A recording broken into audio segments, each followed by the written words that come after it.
పూరా local. Welcome to పూరా local. తెలంగాణలో పెట్టుబడులు పెట్టేందుకు జపాన్కు చెందిన పలు దిగ్గజ కంపెనీలు ముందుకొచ్చాయి. ఫ్యూచర్ సిటీలో సుమారు 1000 కోట్లతో నెక్స్ట్ జనరేషన్ ఇండస్ట్రియల్ పార్క్ ను ఏర్పాటు చేసేందుకు సంసిద్ధత వ్యక్తం చేసింది. జపాన్ పర్యటనలో ఉన్న ముఖ్యమంత్రి రేవంత్ రెడ్డి నేతృత్వంలో తెలంగాణ రైజింగ్ బృందం కీలకమైన ఒప్పందాన్ని కుదుర్చుకుంది. టోక్యోలో మారుబేని కంపెనీ ప్రతినిధులు సీఎం రేవంత్ రెడ్డిని కలుసుకుని ఇండస్ట్రియల్ పార్క్ ఏర్పాటుకు సంబంధించిన ప్రతినిధులు పెట్టుబడులపై చర్చించారు. అనంతరం ఫ్యూచర్ సిటీలోని 600 ఎకరాల్లో 1000 కోట్లతో దశల వారీగా ప్రపంచ స్థాయి నెక్స్ట్ జనరేషన్ ఇండస్ట్రియల్ పార్క్ అభివృద్ధి చేసే ప్రతిపాదనలకు సంబంధించిన లెటర్ ఆఫ్ ఇంటెంట్ పై సీఎం రేవంత్ రెడ్డి సమక్షంలో రాష్ట్ర ప్రభుత్వ అధికారులు, కంపెనీ ప్రతినిధులు సంతకాలు చేశారు. ఫ్యూచర్ సిటీలో ఏర్పాటు చేసే మొట్టమొదటి పార్క్ ఇదేనని సీఎం రేవంత్ రెడ్డి తెలిపారు.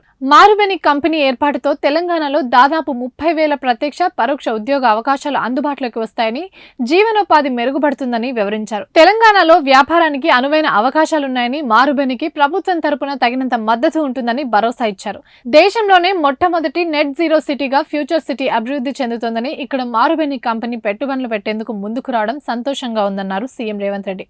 అంతేకాకుండా జపాన్ కంపెనీలతో పాటు ఇతర అంతర్జాతీయ కంపెనీలు హైదరాబాద్ లో తమ తయారీ ప్లాంట్లను ఏర్పాటు చేసేందుకు వీలుగా ఈ ఇండస్ట్రియల్ పార్క్ ను అభివృద్ధి చేస్తారు. ఫలితంగా దశల వారీగా దాదాపు 5,000 కోట్లకు పైగా పెట్టుబడులను ఆకర్షించేందుకు అవకాశాలున్నట్లు అంచనా. ఇవి ఇప్పటివరకు అప్డేట్స్. మరిన్ని అప్డేట్స్ కోసం చూస్తున్నానండి పూరా లోకల్.